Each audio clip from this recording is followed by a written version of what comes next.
Welcome back to the channel, music lovers. This time we have a guitar some of you may not be familiar with.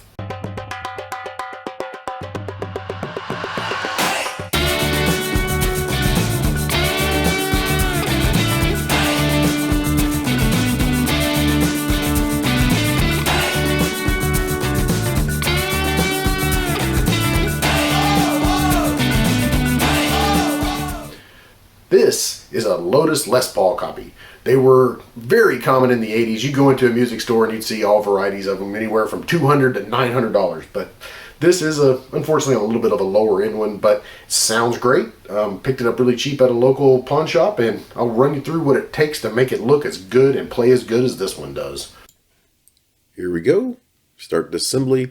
The Lotus Guitar Company went defunct sometime in the late 90s, but they made some fairly nice heavy instruments. They were made in different places around Central Asia, from India, Indonesia, even China. I believe this guitar was made in Indonesia, but I have no idea when. It is the singularly heaviest guitar I have ever owned. It probably weighs 11 pounds. It weighs more than a couple of my basses. It's an amazing chunk of mahogany. So it had a few problems. For one thing, it was a little smelly. Smelled like cat urine. I think a cat may have sprayed it at some point.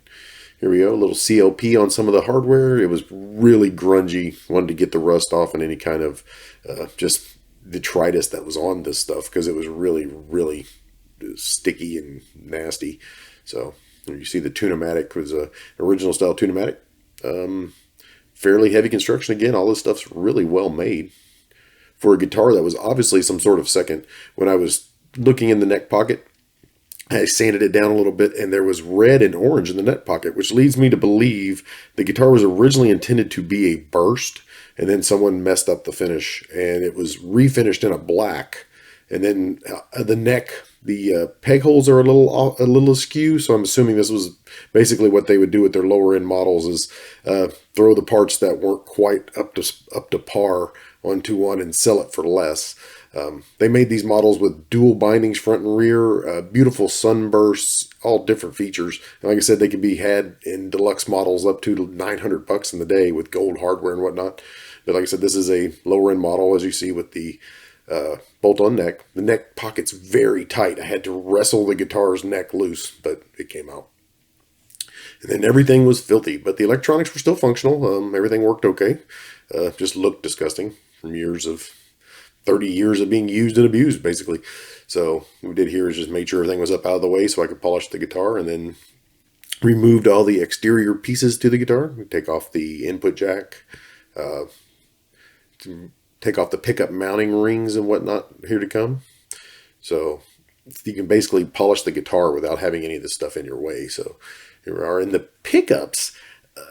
For some reason, someone, it looks like, had poured melted candle wax down in between the pickup and the body of the guitar. The pickup was kind of stuck, as you'll see here. I had to really pry on it to get it out. It flaked off quite a bit of the stuff when I went to take it off the pickups to go along with the nasty grunge that was also underneath and on the sides of the pickups, as you'll see here. You know, see, it appears to be like pink or white candle wax. There it is, flaked off of the actual pickup and down in the pickup socket. There were bits of red paint here and there on the face of the guitar. Appeared to be maybe fingernail polish. So to get it off, being very careful using a brand new razor blade, we scrape across the top of it just to work it off. You have to be careful on an arch top guitar like this. It's easy to scratch the finish. And basically I'm just trying to kind of scratch off that finish as much as possible before I proceed to sand it down slightly to get the place out. The very edge of it stuck out of the selector ring, so it had to come off to fix the finish. So after we get it pretty much scraped down almost to the surface of the guitar, take 1500 grit sandpaper. It might be preferable to wet sand, but I really don't like wet sanding on mahogany anymore. If it gets anywhere into open grain, the stuff explodes. So it's really bad about popping grain. So a little bit of dry sanding never hurt anyone. Just make sure to keep cleaning the area off and using a fresh piece of sandpaper. And so just kind of work the place where the nail polish down. And then I did do a little more sanding overall to try to bring the finish up on the guitar, because it did have a nice thick black finish. So I figure work the clear coat a little bit and hopefully make it a lot shinier. So after getting the paint off, we kind of went over it with 1500 and 3000 grit before I started to polish. Here we're using a polish with a cut wheel and some number 1 mother's polish. It does a really good job of taking the scratches down, and you can see you can go right over the top of the chrome pickup covers. Doesn't seem to hurt them. Just make sure everything's clean. Anytime you do something like this, any dirt or debris on the finish will scratch the guitar when it's smeared around by the buffer wheel. And then you go after the scratches on the back of the headstock and up and down the sides of the neck. It turned out very nice after a good polish. It has a couple of dents and chips here and there, but this seemed to take out most of the scratches and really brought the finish up quite nice. So after wiping it down, we see that it came out very shiny. Hard to believe it's 30 years old. It did have a couple more applications. I polished it with number 2 polish and then later waxed it. So, and here we are moving to fixing the pickup. It's a very nice 4-wire pickup, but whatever they used to attach it, some type of solder corroded and came apart. So we're going to solder that back together. I'm going to push this on here completely to make sure it's well mounted, because otherwise the pickup would not be securely mounted. It was kind of flopping around because it wasn't really attached, if you will. So the easiest way to do it is to just solder it. So after getting it pushed on there, heat the old soldering iron up, and we apply a little solder between the side of the cover and the bottom. There we go. Melt it on there. Make sure you get a good joint. You don't have to be really careful. It's not actually, an electronic connection. I'm just trying to reattach the cover to the pickup.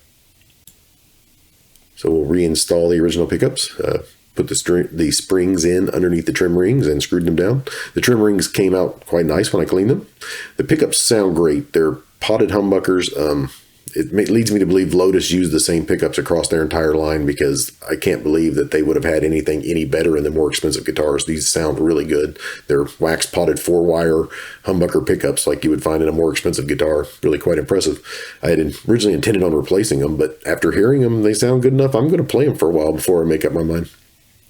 Here we are installing the screws to hold the pickups in. All right.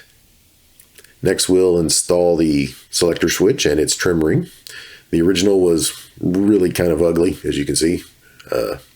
Had some kind of sparkly paint on it. Interesting. And they had never peeled off the backing for the double-sided tape on the back. I only had this thick double-sided tape, so it's what I use, but in the future I will probably find something a little more thin and sleek so the ring sits flush to the face of the guitar instead of sticking out. So, all right, peel the double-sided tape and apply it to the face of the guitar. There we go.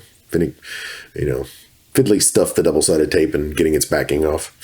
So make sure it's straight. Pull the switch up through there. Okay. And we applied the new trim ring. Stick it down a little bit, but it will have a nut on it to help flatten it down. So the original switch is noisy. I'm going to end up replacing it, but for the time being, we just put it back in the guitar. Kind of ran long on this repair, so after several weeks of filming, I was ready to be done with it. All right, install the screw, and then, and there is the problem. As you tighten it, it twists the actual switch in the face of the guitar, so you have to hold it while you tighten it. And then you also don't want to tighten it super tight. In fact, the usual Switchcraft ring is a finger style ring instead of this 11 millimeter nut that this one had. So we're going to reinstall the potentiometers. Make sure to use the knurled locking washers. They keep it from twisting in the face of the guitar, which is really bad for the electronics. If a potentiometer can be twisted or moved, it'll rip the connections out. So holding it from behind, we install the washers on the face and the nuts. Tighten them up a little bit.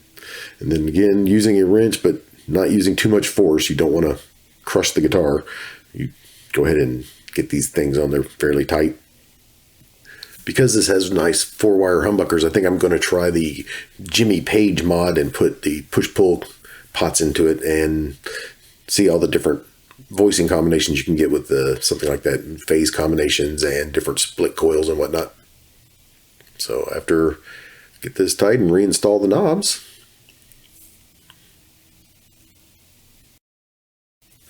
there was a little bit of wood missing at the top of the fretboard around the 15th, 17th, and 19th frets. So I decided to fill it with some quick wood, a product made by JB Weld. It's really more of a two-part epoxy than an actual wood filler. You mix it together until it's a consistent color, and then you need to use it pretty quickly because it sets pretty hard within 15 minutes or so. So got it all consistently mixed up here, and then we just kind of jam it into the slot, into the crack where the actual wood's missing. And while it's still soft, the oil on the fretboard and the oil in your fingers makes it easy to get off the excess. So it really didn't mess up any of the space on the fretboard or whatnot. It really worked quite well for this. If it was a more expensive guitar, I'd probably go to a little bit greater lengths, but in this case, it really wasn't that much. So sanded it with a little 1500 grit later and some 3000. Okay, now we're moving on to some fret leveling. Using the 1500 grit paper, just kind of smoothing the top of the frets down some. See what we have here, get rid of any nicks and scratches. Hopefully get things fairly level. There were a few high spots, so here we're going to take the fret rocker and go up and down the board. You just rock it across the frets looking for any that are high. If the fret rocker rocks, then you have a high fret and it needs to be taken down. I use a flat file for this. There's lots of different kinds of files made for doing this, but after using the flat file, you just kind of take the edge down once you've got it low enough. I use the fret crowning file to restore the profile of the fret. Okay, use the rocker again to check your work. Generally takes a few times. You don't want to take too much material off at once. You can't ever add the material back without replacing the fret. So, okay. A couple of the frets on this guitar were really high, so it actually took several times. Then we take the sandpaper and level it back off again, getting the deeper scratches out. So, all right, after a little bit of leveling, doing this kind of work really makes a difference in these older guitars. It makes them play like new. So there's a few sharp fret ends. So using a fret end file, I went ahead and rounded those over so they wouldn't stab you in the hand when you're playing. Makes all the difference in these older guitars to have, nice smooth fret ends and whatnot. The neck on this guitar actually turned out very nice, with a minimum amount of work, really. So here we're going to go to polishing the frets with the fret erasers, detacking the tape. Masking tape would definitely rip finish out of a rosewood fingerboard like this one. It was missing some wood at the top, so I don't think it was from masking tape, but there was already some grain missing, so we don't want it to be any worse. So here we take the 180 and, rub it at an angle across the edge of the fret, removing any corrosion and getting the scratches off. Doing a little bit of shaping. And in fact, you can actually use the fret erasers like the 180. If you've got a sharp fret end, it will take the end off. It's not quite as quickly as a fret end file, and you do have to be careful. You don't want to sand the edge of your fretboard, because you can if you're not being careful. But it can round off the burrs on the edge of the frets and make it almost as nice as using a fret end file.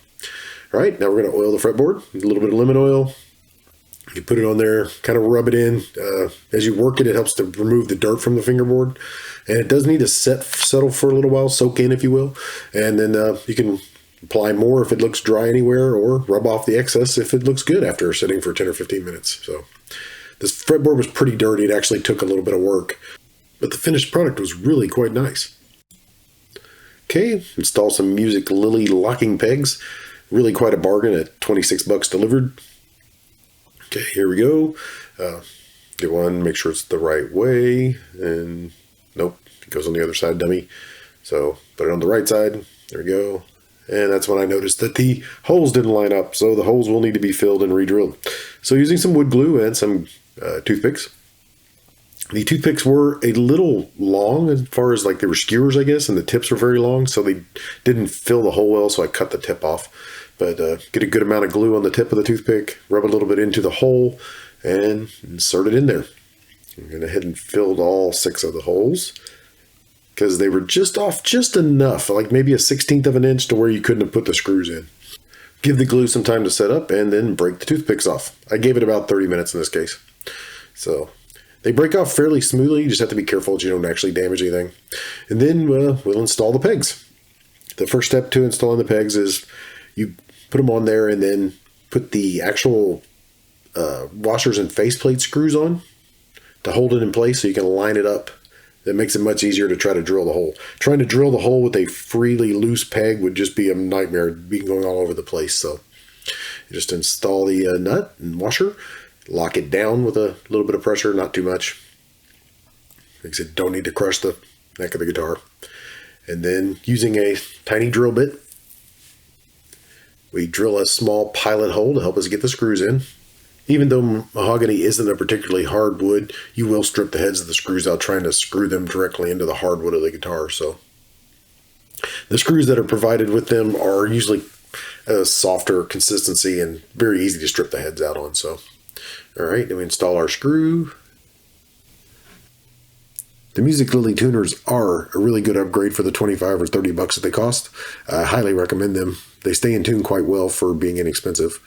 So, all right, let's get the neck back on this guitar, get it strung up, and see what it sounds like. Working on this guitar was quite a pleasure, and I found a few issues that we will correct in upcoming episodes. The neck is off center slightly, so the pocket will have to be sanded and a shim applied to one side to get the strings more evenly lined up on the front. There was other issues. I would like to have a different bridge, possibly. The studs on the front of this thing were M4 or M5 for the bridge posts, which may not be easily replaced. We'll have to look into that and see what we can find.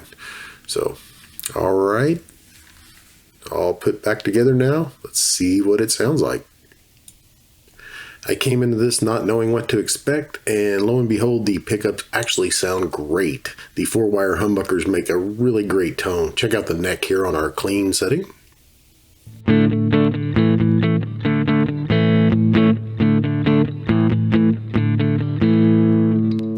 And the bridge.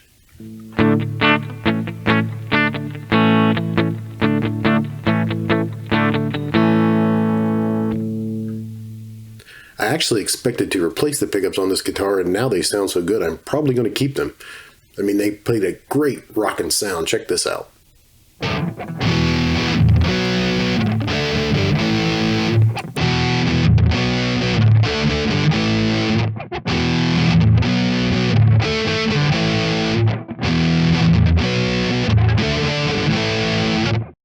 Since it has these wonderful 4-wire pickups, you'll be seeing this one again when we do a Jimmy Page style wiring setup with push-pull pots to try all the different out of phase and single coil sounds that we can make with this guy.